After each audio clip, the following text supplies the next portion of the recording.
I uncovered my husband's affair through a peculiar method. My shampoo vanished too quickly. When I investigated, I learned he was bringing her inside our house. Because she liked my shampoo, I put a special blend into the bottle. The next Saturday, after her shower, she looked in the mirror. Okay, gather round, because I need to tell you a story. A story that still sends chills down my spine. A story about betrayal so close, so intimate, it started with something as mundane as my shampoo. Can you imagine the horror of realizing your entire life is a lie, and the first clue comes from your expensive beauty products? For 15 years, Christine, thought I was a master observer. I could tell if Dylan, my husband, had a rough day just by the way he tossed his keys on the counter. I noticed everything. So, when my expensive shampoo and conditioner started vanishing faster than usual, I definitely noticed.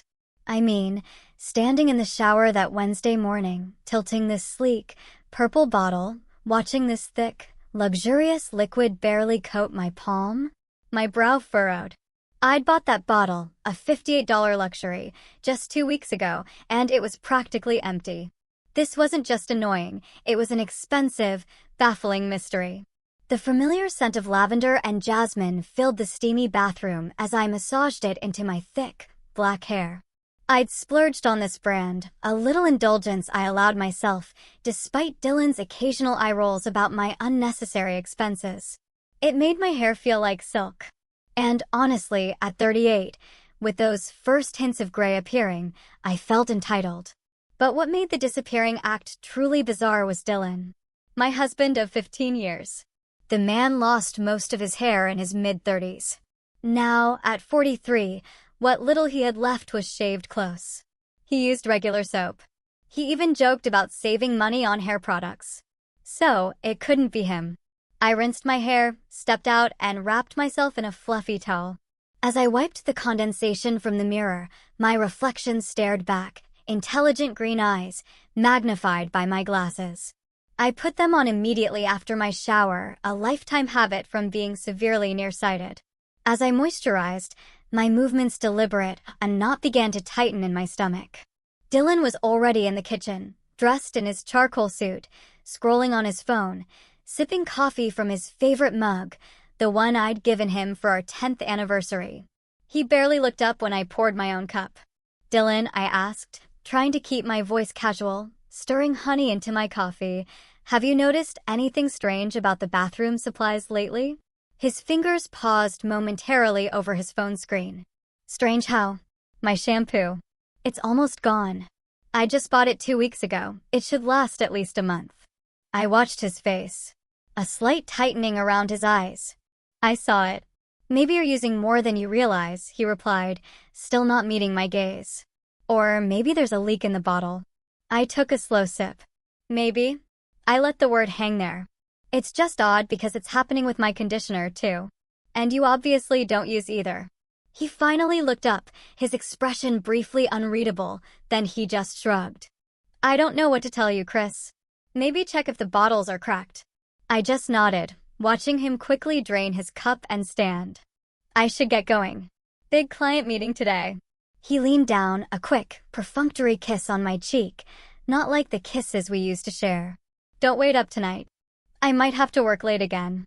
Third time this week, I observed, perhaps a little too mildly. "End of quarter rush," he mumbled, already moving toward the door. "Love you." "Love you, too," I said automatically. But he was already gone, the door clicking shut with a decisive finality. I sat alone at the kitchen table, my coffee growing cold, staring at the empty chair. We'd fallen into a routine. Comfortable. Predictable. Safe. He climbed the corporate ladder. I worked from home as a freelance website designer. No kids. By mutual agreement, at first, then it just never seemed like the right time. Now, at 38, I sometimes wondered if we'd made the right choice. That evening, alone again in our suburban home, the silence broken only by my laptop's occasional ping, Dylan texted around 6 o'clock, confirming he'd be late again. I ordered Thai food for one. I was eating it directly from the container, finalizing a client project, when my phone rang. "Hey, sis, how's it going?" April's cheerful voice. Dylan's younger sister, 7 years his junior, but she'd always been more like a real sister to me. I managed to smile despite my melancholy. Oh, you know, the usual. Working. Existing. That bad, huh? April's perception was uncanny. Where's my brother? Working late again. Apparently. I try to keep the edge from my voice. End of quarter rush, according to him. Her thoughtful pause spoke volumes. Listen, I'm going to be in your area this weekend. Want to do something? Dylan can join us if he's not too busy being important. I laughed. I'd love that. I need some April therapy. It's a date then. Saturday brunch. Perfect.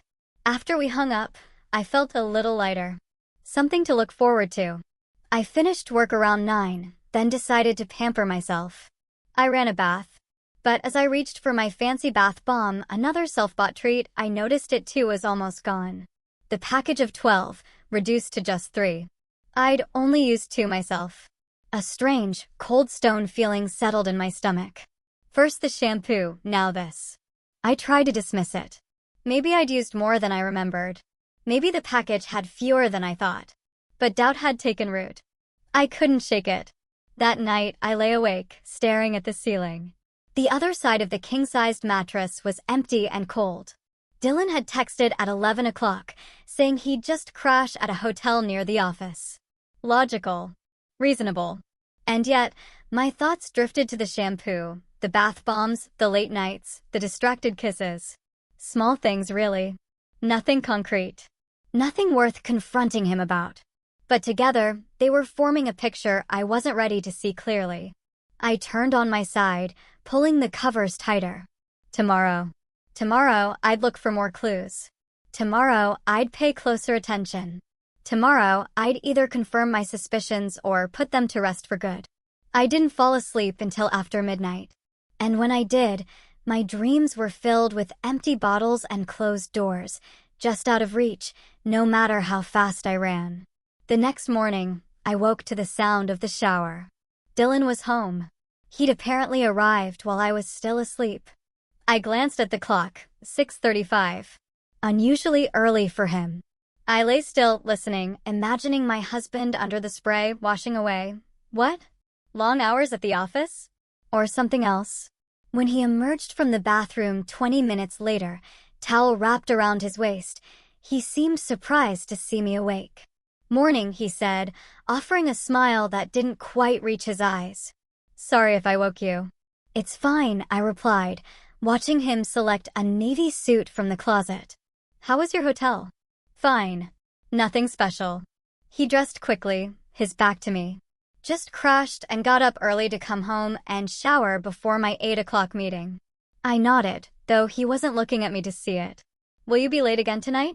Dylan paused, one arm in his suit jacket. Actually, no. Should be home at a normal time. Why don't I pick up some steaks? We could grill. Sounds nice, I said, a flash of hope. Maybe I was overthinking everything. Maybe he really had just been busy. But as I entered the bathroom after he left, the first thing I noticed was that my shampoo bottle was now completely, utterly empty. That evening, I made a conscious effort to push my suspicions aside. I prepared a salad and roasted potatoes to go with the steaks Dylan had promised. I even opened a bottle of our favorite Cabernet Sauvignon, letting it breathe.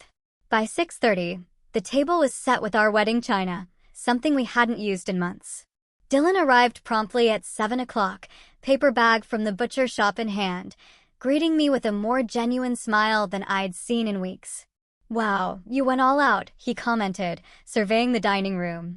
Thought it would be nice, I replied, accepting his kiss on my cheek. It's been a while since we've had a real dinner together. For 2 hours, we almost felt like our old selves again. Dylan told stories about office politics. I shared amusing anecdotes about my latest client. We finished the bottle of wine. No mention of late nights, empty shampoo bottles, or hotel stays. By the time we were clearing the dishes, I had nearly convinced myself my worries were unfounded. Nearly.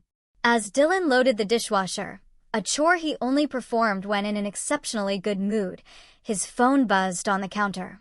I wouldn't have paid it any attention, except for the way he lunged for it, snatching it up before the screen could fully illuminate. "Work?" I asked casually, wiping down the countertop. "Yeah," he muttered, fingers flying over the screen. "Just a quick question about tomorrow's presentation." I nodded, saying nothing more as I finished cleaning. But the seed of doubt that had been planted continued to grow. Later that night, I awoke to darkness. The digital clock read 2:17. Dylan's soft snores came from beside me, his back turned. Unable to fall back asleep, I slipped out from under the covers and padded quietly to the kitchen for water. Passing through the living room, I saw Dylan's suit jacket draped over the arm of the sofa, his phone peeking from the inner pocket. I hesitated.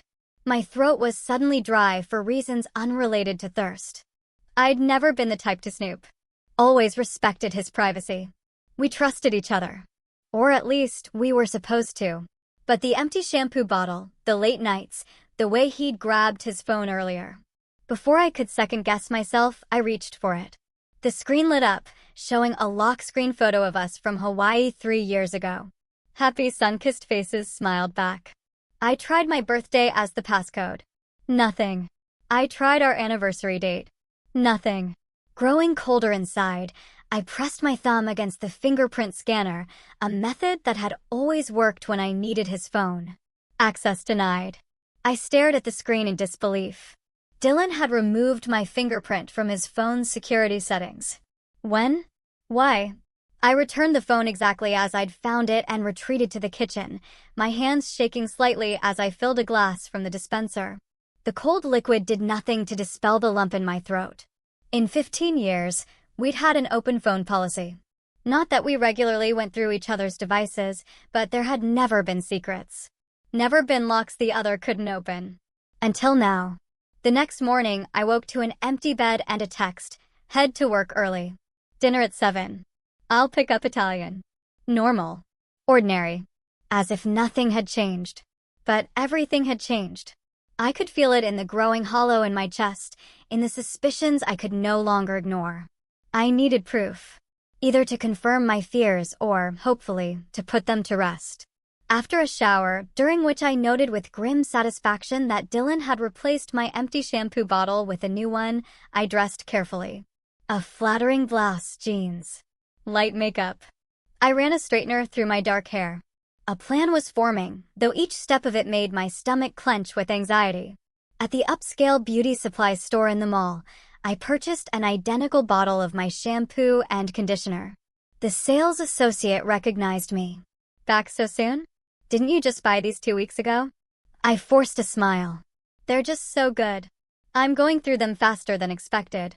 Actually, I'm thinking of getting some for my sister as a gift. Do you have any recommendations for similar products I could try? As she chatted enthusiastically, my mind raced. Someone else was using my products. Someone Dylan was bringing into our home. After leaving the store, I drove 3 storefronts down to the electronics shop. 20 minutes and $237 later, I walked out with a small security camera, disguised as a decorative shelf ornament, designed to blend perfectly with our master bathroom's minimalist aesthetic.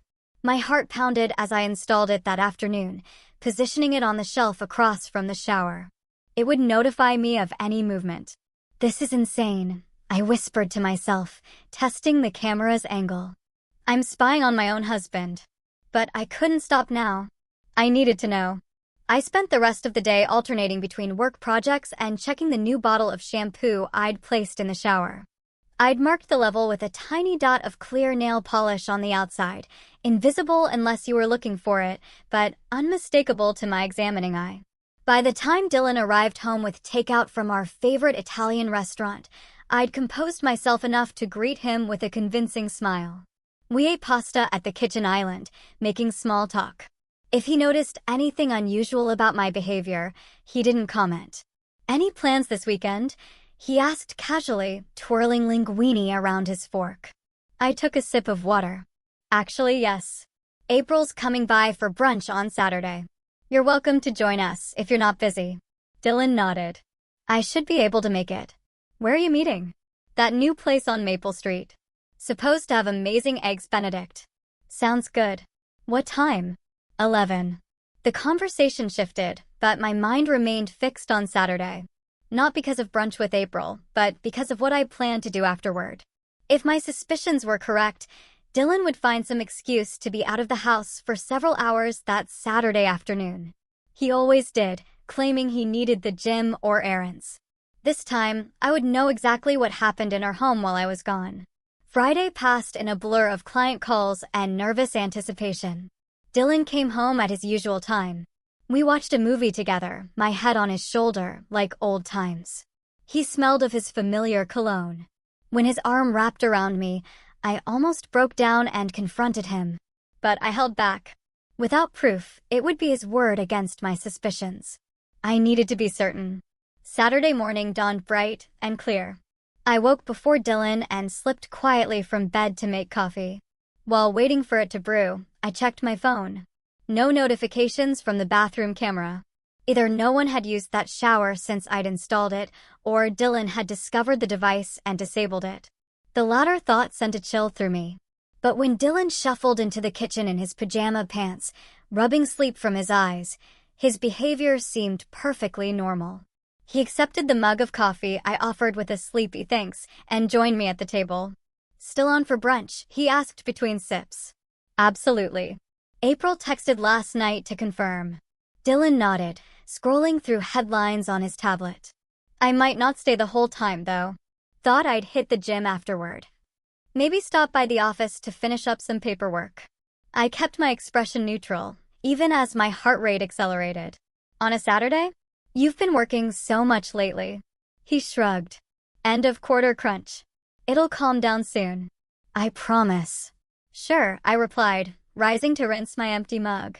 My back to him, I allowed myself a moment of raw emotion, my eyes closing briefly against the pain of his casual eyes. Then I straightened my shoulders and turned around with a smile. I should start getting ready. April always arrives early. Brunch with April was a welcome distraction.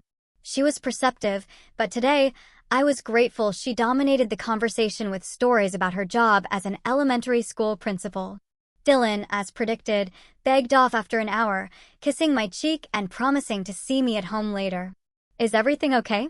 April asked the moment he was out of earshot. "You seem distracted." I toyed with my napkin. "Everything's fine. Just busy with work." April's skeptical expression said she didn't believe a word of it, but she didn't press. "Well, if you need to talk, I'm here. No matter what." Those words, "no matter what," nearly broke my composure. Instead, I changed the subject, asking about April's latest dating disaster, knowing it would launch her into another animated story. 2 hours later, I said goodbye to April with a tight hug, promising to call soon. Then, instead of heading home, I drove to a coffee shop 3 blocks from our house. I ordered a large Americano and opened my laptop, as if settling into work. In reality, I was watching the security camera feed on my phone, hidden behind my computer screen. For over an hour, nothing. The bathroom empty, the house quiet.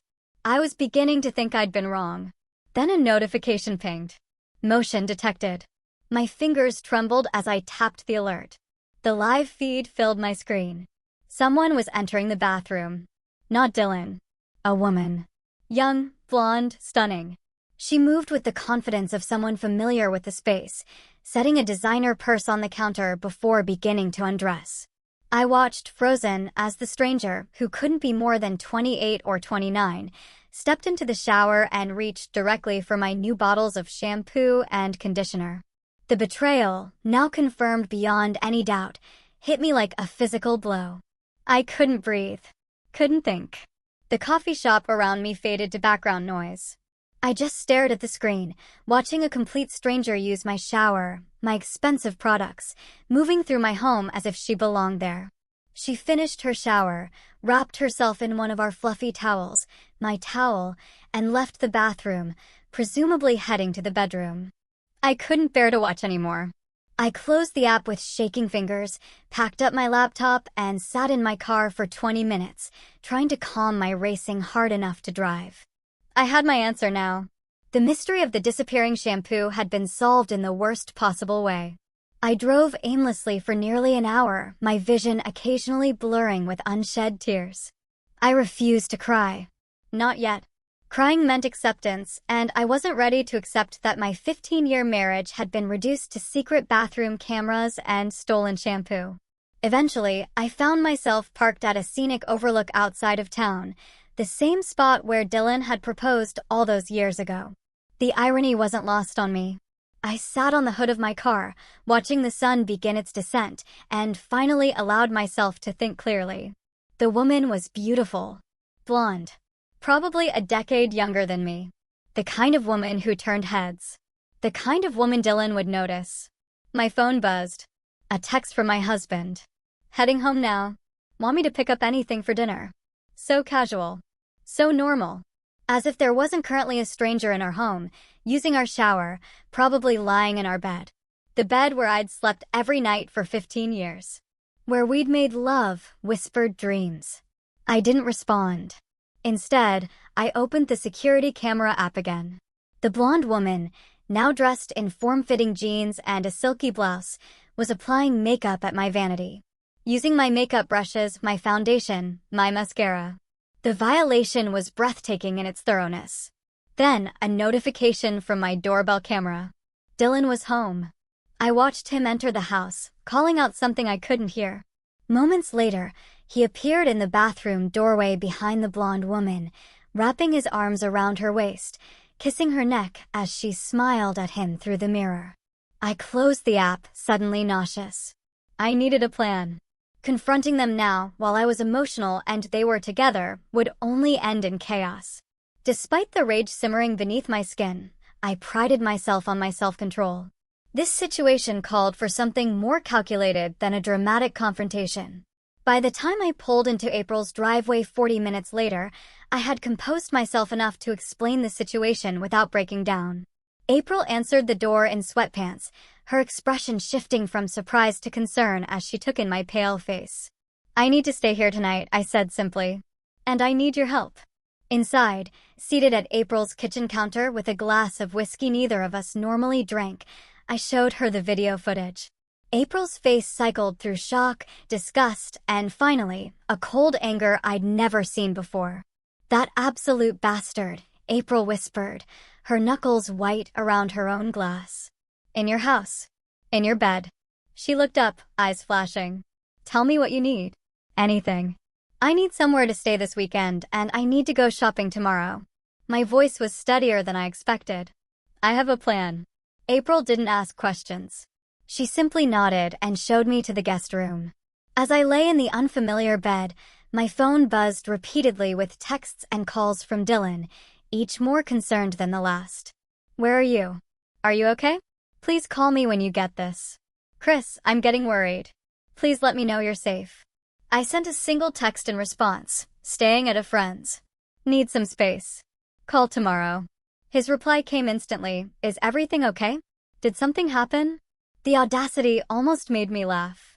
Did something happen? Only the complete destruction of our marriage, our home, our life together. Only the revelation that the man I had loved and trusted for 15 years had been bringing another woman into our bed. "Everything's fine," I wrote back. "Just needed a break. Good night." I turned off my phone before he could respond again. Sunday morning found April and me at a beauty supply store, examining the selection of hair products. "Are you sure about this?" April asked, picking up a box of platinum blonde hair dye. "It seems extreme." "I'm sure," I replied, adding a bottle of industrial-strength hair removal cream to our basket. He brought her into our home. Used her to humiliate me. Called me a fool in my own house. My voice remained calm, but April recognized the dangerous glint in my eyes. "I just don't want you to do something you'll regret," April said carefully.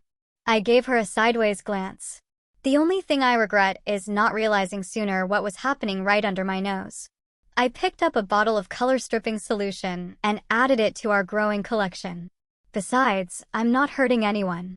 I'm just improving my shampoo. By Sunday afternoon, I had created my special concoction, carefully mixing the hair removal cream and color stripper into my expensive shampoo and conditioner bottles, preserving enough of the original product to maintain its distinctive scent and texture. April's guest room bathroom now smelled like a hair salon, but the resulting mixture looked perfectly normal in the bottles. "What now?" April asked as we sealed the containers. Now we wait. I checked my phone, which I had finally turned back on, finding 17 missed calls and over 30 text messages from Dylan. The most recent one, sent an hour ago, informed me he would be working late tonight and would see me tomorrow. I knew exactly what that meant.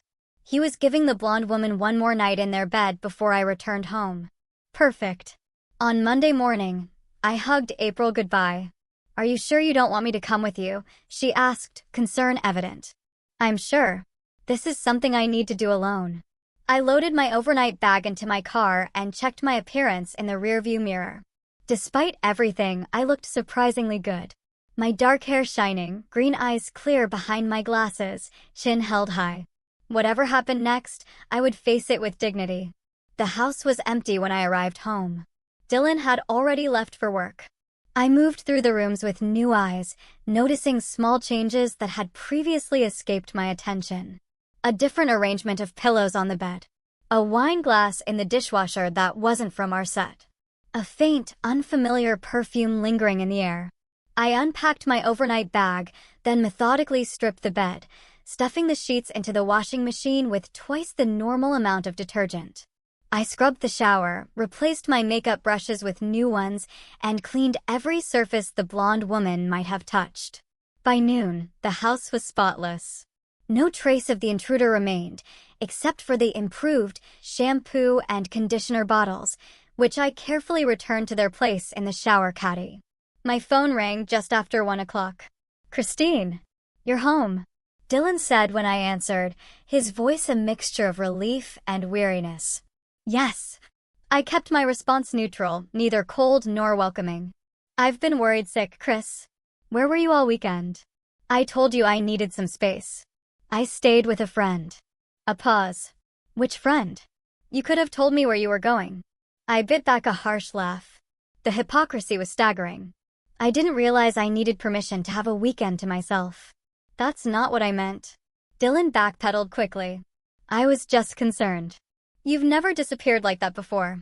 "People change," I replied evenly. "Are you coming home for dinner tonight?"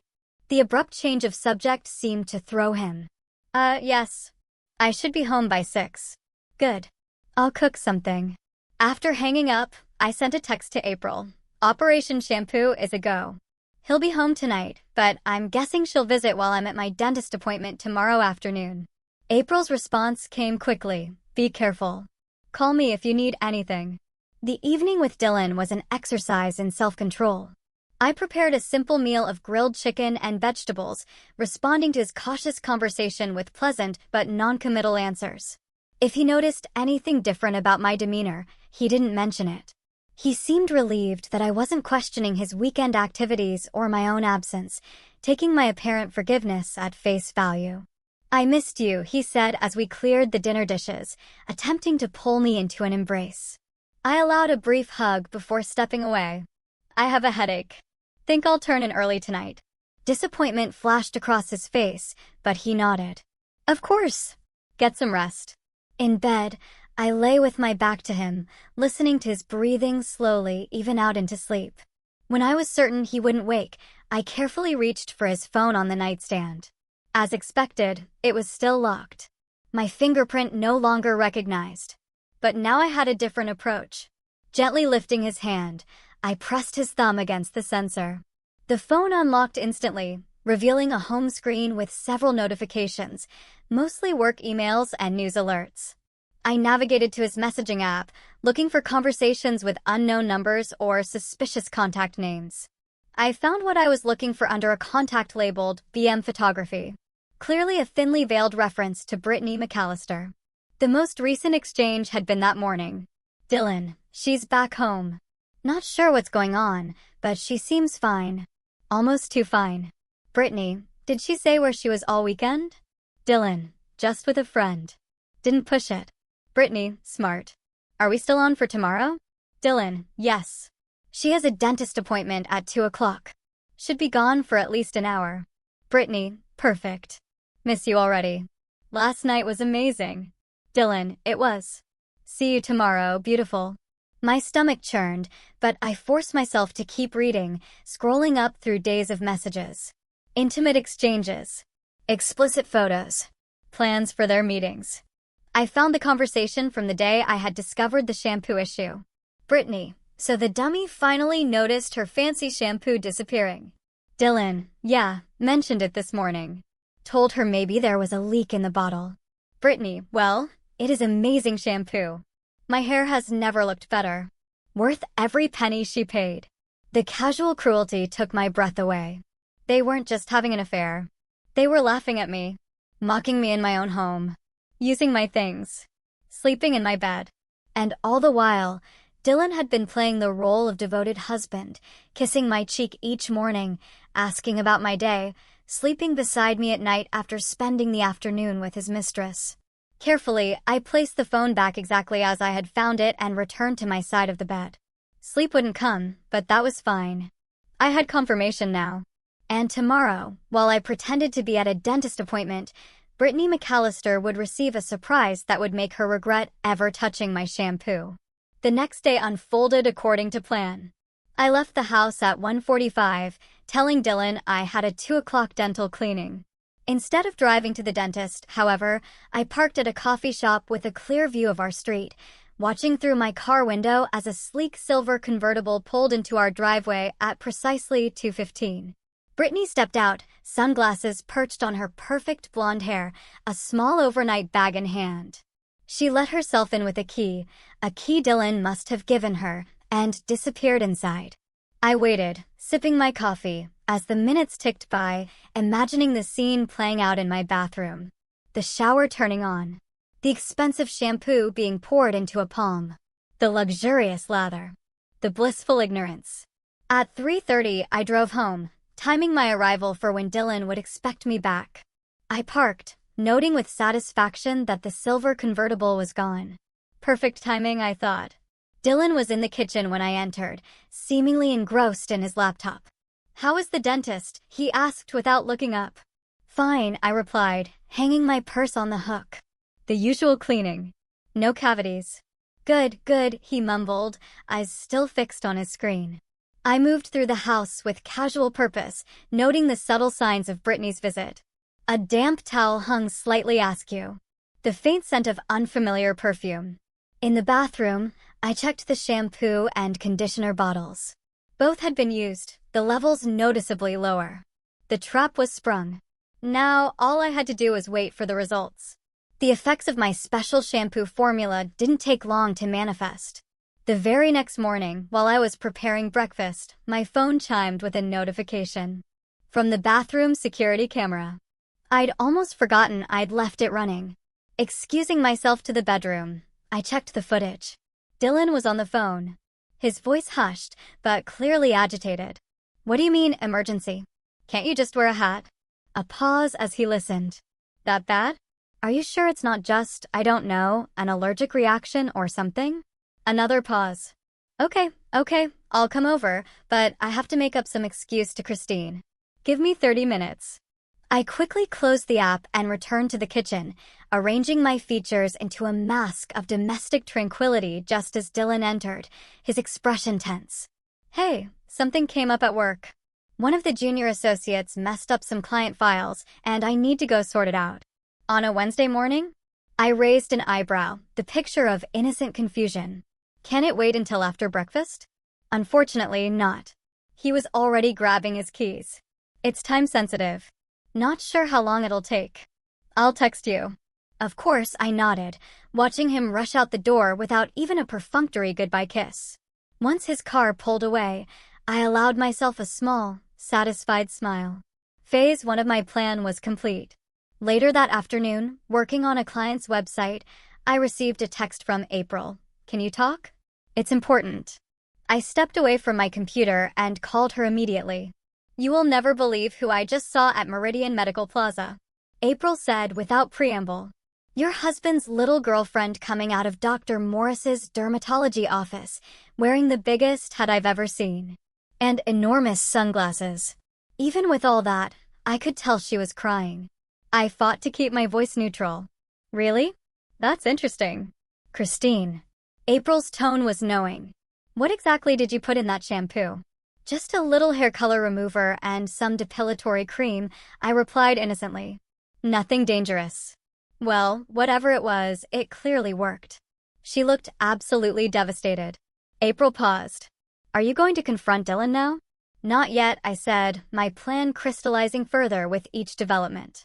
I need one more piece of evidence first. That evening, Dylan came home late, his expression haggard. He claimed to have spent the day resolving the work crisis, but the faint scent of antiseptic soap clung to his skin. He had clearly accompanied Brittany to her dermatology appointment. Tough day? I asked mildly, setting a plate of dinner in front of him. You have no idea, he sighed, rubbing his temples. Sometimes I think I'm surrounded by incompetence. I hummed noncommittally, watching him push food around his plate. Anyone I know? Dylan's head snapped up, eyes narrowing slightly before his expression smoothed. No, just some junior staff. Not worth discussing. The next few days passed in a strange pantomime of normalcy. Dylan was distant, constantly checking his phone when he thought I wasn't looking. I pretended not to notice, going about my routine with placid efficiency while monitoring the security footage for any sign of Brittany's return. On Saturday morning, I announced casually over coffee, April invited me to spend the weekend at her lake house. Girls' getaway. I thought I'd go. We haven't had sister time in ages. Dylan's response was a touch too enthusiastic. That sounds great. You deserve a break. When are you leaving? After lunch, I replied, noting how quickly he reached for his phone, no doubt to text Brittany the good news. I'll be back Sunday evening. Perfect, Dylan smiled. The first genuine smile I'd seen from him in days. I've got some work to catch up on anyway. Work, right? I packed an overnight bag and kissed Dylan goodbye at 1 o'clock, driving directly to April's house, not her lake house, which didn't exist, but her suburban home 15 minutes away. By 2:30, we had set up a command center of sorts in April's living room. Both of us hunched over my laptop, monitoring the bathroom camera feed. Are you sure you want to watch this? April asked, concern etching her features. It might be difficult. I need to see, I replied firmly. I need to know exactly what's been happening in my house. We didn't have to wait long. At 3:15, the camera captured Dylan leading Brittany into the master bathroom. Her appearance made both women gasp. The formerly luscious blonde hair was now a patchy disaster, with large sections significantly thinner than others, and the color a sickly combination of brassy orange and greenish blonde. Oh my God, April breathed. Your concoction did that? I nodded, a mixture of vindication and faint horror washing over me. I hadn't expected quite such dramatic results. On screen, Brittany was clearly distraught, her voice rising as she gestured wildly at her ruined hair. The dermatologist said it was some kind of chemical burn. Do you know how much the treatments are costing me? My agency has already put me on hiatus. I had to cancel 3 shoots this week. Dylan tried to calm her, his hands on her shoulders. Baby, I'm so sorry. We'll figure this out. Maybe Christine found out somehow and tampered with, don't you dare blame this on me. Brittany jerked away from his touch. I've been using that shampoo for months without any problems. This is your fault. You should have checked it or something. You know how important my hair is for my career. Your career. Dylan's voice took on an edge. What about my marriage? If Christine finds out about us, oh please. Brittany cut him off with a harsh laugh. Like you care about your marriage. You've been telling me for months how unhappy you are. How Christine doesn't understand you. How we're going to be together once you figure out the finances of the divorce. I felt as though I'd been slapped. Divorce. He had been planning to divorce me and blaming me for our marital problems to his mistress. On the screen, Dylan was backpedaling. That's not what I meant. Of course, I care about my marriage. It's just complicated right now. Complicated? Brittany repeated flatly. Well, let me uncomplicate things for you. I'm not setting foot in this house again until you figure out what happened to my hair. I have a consultation with a specialist in New York on Monday. It's going to cost $5,000, which you're paying for, by the way. $5,000? Dylan's voice rose in alarm. Brittany, be reasonable. Reasonable? Her voice became shrill. Look at me, Dylan. I'm a model. Or I was until your wife's toxic shampoo destroyed my hair. The least you can do is pay for the treatments. April glanced at me, who sat stone-faced as the argument unfolded. You okay? She whispered. I nodded once, not trusting myself to speak. On screen, the argument continued to escalate until Brittany stormed out of the bathroom, Dylan following close behind, both disappearing from the camera's view. Should we keep watching? April asked after a moment of silence. No, I finally said, closing the laptop. I've seen enough. That evening, while Dylan believed I was enjoying a carefree weekend at a lake house, I sat at April's dining table, methodically sorting through 15 years of financial records. I had secretly downloaded them from our shared cloud storage before leaving home. Credit card statements, bank accounts, investment portfolios.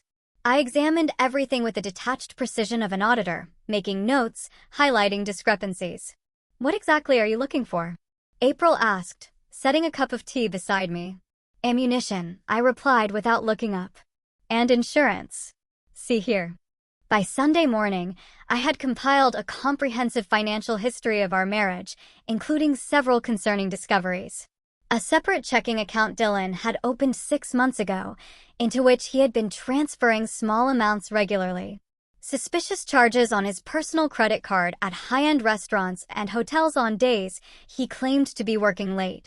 And most damning of all, recent searches in his browser history for divorce laws in our state and hidden assets during divorce.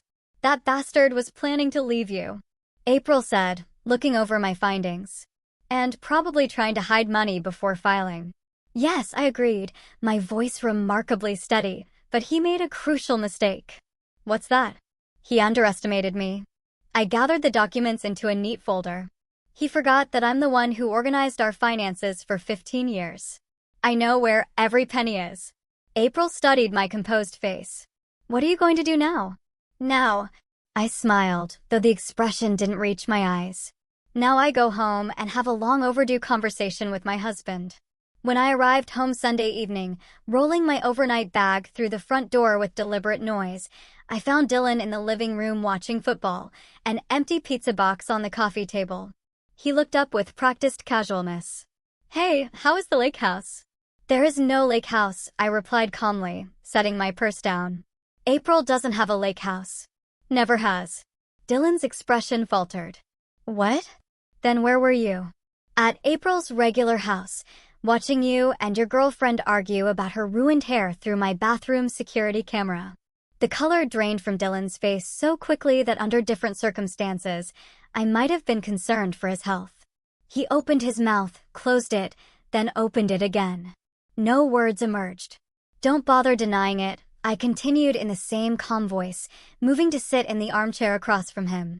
I have hours of footage. Very educational viewing. I particularly enjoyed the part where Brittany mentioned you've been planning to divorce me.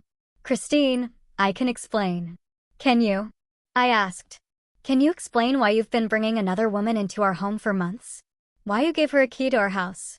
Why you let her use my things? Sleep in my bed? Shower in my bathroom? Dylan ran a hand over his head. A nervous gesture I'd seen countless times. It wasn't supposed to happen like this. I never meant to hurt you. And yet, here we are. I crossed my legs, smoothing my skirt with steady hands. Here's what's going to happen now, Dylan. I've compiled a complete record of our finances, including your pathetic attempts to hide money in that new checking account. I've documented every hotel charge, every late night at the office, and every visit Brittany made to our home. I've saved all the security footage to a cloud account that only I can access. Dylan's expression shifted from shock to weariness. What are you saying? I'm saying that tomorrow morning I'll be calling Robert Jenkins. You remember him? My college friend who became a divorce attorney. We're going to have a very interesting conversation about marital assets and infidelity documentation. And then I'm going to file for divorce. Wait, Christine, please. We can work this out. Dylan leaned forward, desperation creeping into his voice. It was a mistake. Brittany means nothing to me. It was just what? A 15-year itch? A midlife crisis?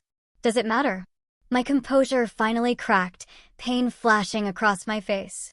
You brought her into our home, Dylan. You let her use my things. You laughed with her about me being too stupid to notice. You planned to leave me while pretending everything was fine. What kind of person does that? Dylan had no answer, his shoulders slumping in defeat. I've already packed some of your clothes, I continued, my professional tone returning. You'll be staying at a hotel tonight. I expect you to be gone when I wake up tomorrow. My lawyer will contact you about arrangements for collecting the rest of your belongings. You're throwing me out? Just like that. Dylan's voice rose in disbelief. After 15 years? No, Dylan. You threw us away. Just like that. The moment you gave another woman a key to our home. I stood, signaling the end of the conversation. By the way, you might want to let Brittany know that the hair loss is likely to get worse before it gets better. The depilatory cream I mixed into the shampoo can continue working for several days. Some effects might be permanent. Dylan's jaw dropped. You did that to her hair on purpose. Consider it poetic justice. She liked my shampoo so much. I simply made her a special blend. I picked up my purse and headed toward the bedroom. Your suitcase is by the front door. I suggest you use it. That night, I slept alone in the king-sized bed I had shared with Dylan for 15 years.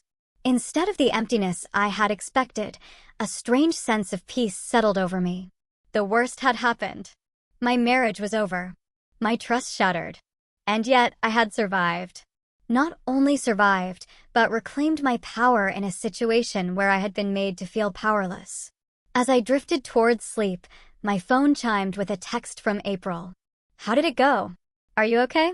I typed back, he's gone. I'm better than okay. I'm free.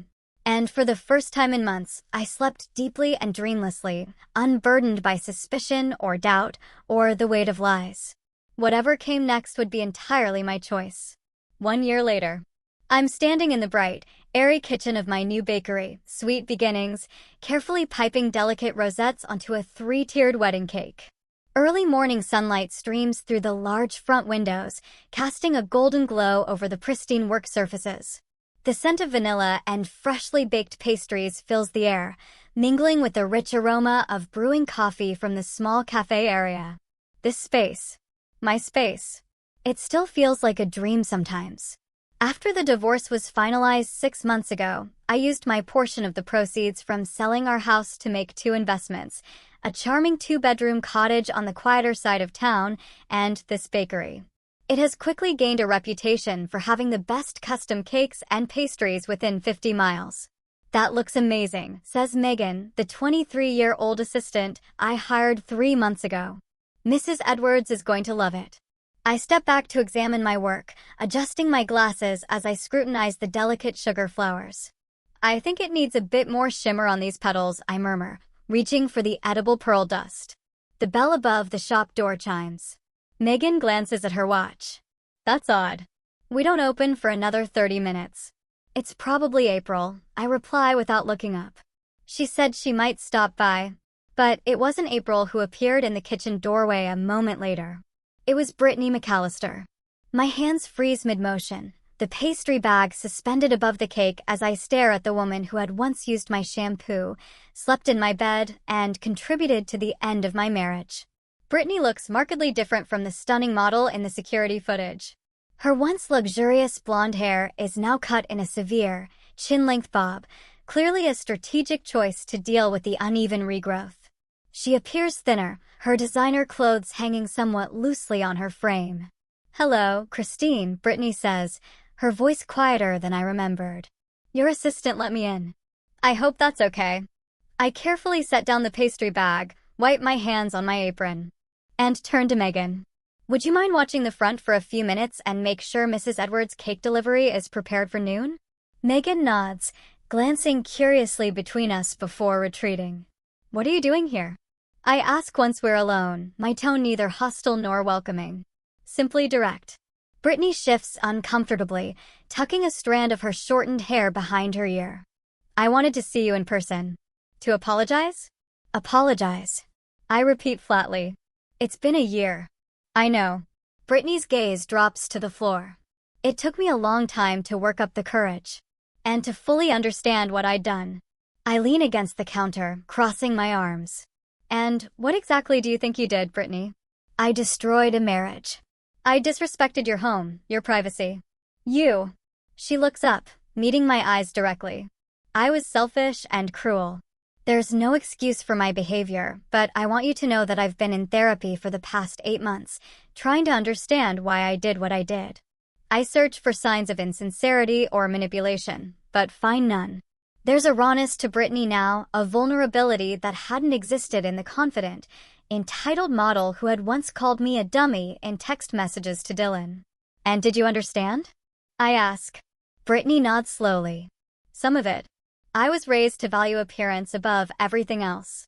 My worth was always tied to how I looked, how men responded to me. I chased validation in destructive ways. She gestures to her hair with a rueful smile. Losing my hair, my identity really, forced me to confront who I was beneath the surface. It wasn't pretty, but I found there. Despite myself, I feel a flicker of empathy. I remember the devastation in her voice when she'd realized her modeling career was in jeopardy. At the time, it had seemed like justice. Now, with a year's distance and perspective, it seems more like a young woman facing the consequences of her choices for perhaps the first time. What happened with your career? I ask, surprising myself with the question.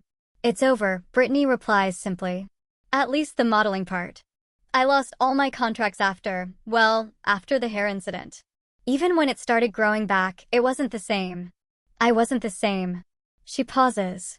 I'm working in fashion photography now, behind the camera instead of in front of it. It's actually more fulfilling than modeling ever was. I nod, unsure what to say. Part of me wants to hold on to the anger, to remind Brittany of every hurtful text, every invasion of privacy, every moment of betrayal. But I recognize with some surprise that the rage that had once consumed me had largely burned itself out, leaving behind a calm wisdom I hadn't possessed before. And Dylan? I ask finally. Are you still? Brittany lets out a short, humorless laugh. No. That ended about 2 weeks after you kicked him out. When I realized he was expecting me to take care of him emotionally while he was going through the divorce. She searched for the words, weaker than I thought. Always looking for someone to validate him, to take care of his needs. I think that's why he needed both of us. You for stability, me for excitement. Once he couldn't have both, neither of us was enough. Her assessment is surprisingly insightful. It matches my own realizations about my ex-husband in the months following our separation. I saw him about a month ago, actually, Brittany continues. At a coffee shop downtown. He didn't see me. He was with some redhead, touching her hand across the table, giving her that same intense, the only woman in the world look he used to give me. Some people never change. I feel a strange sense of closure hearing this confirmation of what I'd already suspected, that Dylan's infidelity hadn't been about my shortcomings, but about his own. Why no? I ask, returning to Brittany's initial purpose. Why come apologize after all this time? Part of my therapy, Brittany admits, making amends where possible. But also, she glances around the bakery kitchen. I heard about your success, how you've built this amazing business from nothing. I wanted to see it. To see that something good came out of all that pain. I feel an unexpected warmth spread through my chest. My bakery was something good. Something I never would have pursued if my marriage had continued. In a strange way, the betrayal that had seemed like the end of my world had actually been the beginning of a better one. Would you like some coffee? I find myself asking. I just made a fresh pot. Brittany looks surprised, then grateful. I'd like that. Yes. 20 minutes later, April pushes open the door to Sweet Beginnings, instantly spotting me and Brittany sitting at a small table in the corner, deep in conversation. She stopped short, blinking in disbelief at the sight of her former sister-in-law sharing coffee with the woman who had helped destroy her marriage. What in the world? April mutters under her breath as she approaches. I look up, a smile spreading across my face. April. Perfect timing. You remember Brittany, I'm sure. April's expression is priceless. A mixture of confusion, protectiveness, and barely contained curiosity. Vividly, she replies dryly. Though I remember her with more hair. Brittany winces but nods in acknowledgement. I deserved that. I gesture to an empty chair. Join us. Brittany was just about to leave, but I wanted to ask you something." Still looking puzzled, April sits down as Brittany gathers her purse and stands. "Thank you for the coffee, Christine, and for listening. It means more than you know." "Closure works both ways," I reply simply. "Take care of yourself, Brittany." After Brittany leaves, April turns to me with wide eyes. "Okay, what just happened? Why were you having coffee with the blonde homewrecker? Please tell me this isn't some weird forgiveness thing where you're going to invite her and my idiot brother to Thanksgiving dinner." I laugh, the sound light and genuine. "Nothing that dramatic. She came to apologize." I decided to hear her out. I shrug. It was healing in a way for both of us, I think. April shakes her head in amazement. "You're a better person than I am." I would have poured that coffee over her head.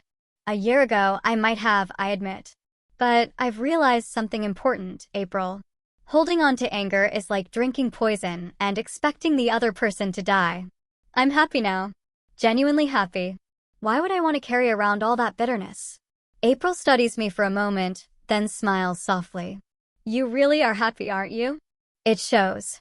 You're glowing in a way you never did when you were with Dylan." "I am," I confirm, glancing around my bakery with pride. Which brings me to what I wanted to ask you. Remember how you mentioned your school's fundraiser needs a cake for their silent auction? Don't tell me you're offering to make one, Christine. Those usually go for at least $500, and with your prices now, I want to donate it, I say firmly. Something spectacular that will raise lots of money for the kids. Maybe a three-dimensional storybook design. I've been wanting to try that technique. April's eyes well with tears. "You amazing woman. The kids would absolutely love that. Consider it my way of giving back some of the support you've shown me this past year. I wouldn't have made it through without you, April." Speaking of support, April says, wiping her eyes and regaining her composure. "Have you thought more about opening that second location downtown? The real estate agent called me yesterday, said the owner of that corner space is getting anxious to sell. I had been considering expanding my business for months. The downtown location would be perfect. More foot traffic, proximity to the business district, and the charming historic building had exactly the aesthetic I wanted for my brand. I'm meeting with the bank tomorrow, I admit. The loan should be approved by next week." And then I spread my hands in a gesture of excited anticipation. Sweet Beginnings is going to take over the world. Or at least the greater metropolitan area. April finishes for me, grinning. Later that evening, after closing the shop and completing the final preparations for the next morning's orders, I drive home to my cottage. The small house welcomes me with warm lights spilling from the windows. I'd installed smart lighting that turned on automatically at sunset, ensuring I never came home to darkness. As I unlock the front door, the familiar scent of home envelopes me, cinnamon and vanilla, thanks to my constant baking experiments. The cottage isn't large or luxurious like the house I'd shared with Dylan, but it's entirely mine, decorated in colors and styles that reflect my personality rather than compromises made to accommodate someone else's tastes. I kick off my shoes and pad into the kitchen, pour myself a glass of wine, and carry it out to the small back porch. The evening is mild.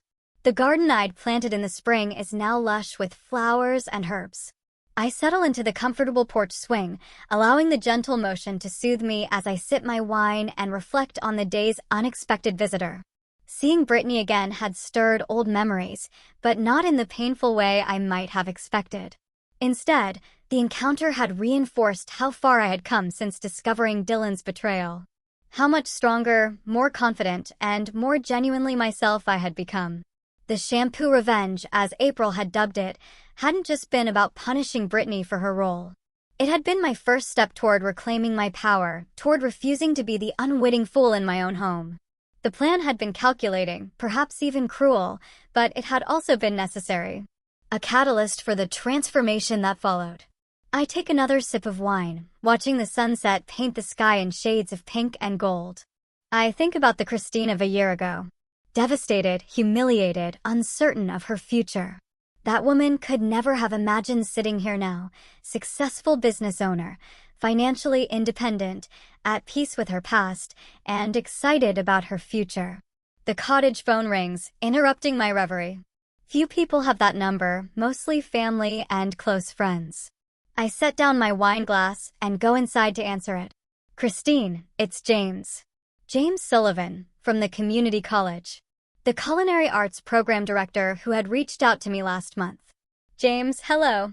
How are you? Wonderful, thanks. I'm calling because I've had a chance to review the teaching proposal you sent over, and I'd like to offer you the position. 1 evening class per week. Introduction to Professional Baking. Starting next semester. What do you think? I feel a thrill of excitement. Teaching had never been part of my original plan. But when James had approached me after tasting one of my cakes at a charity event, the idea had taken root. Sharing my knowledge and passion, helping others discover their own creative potential, seemed like a natural extension of my journey. I think it sounds perfect, I reply, unable to keep the smile from my voice. I'd be delighted to accept.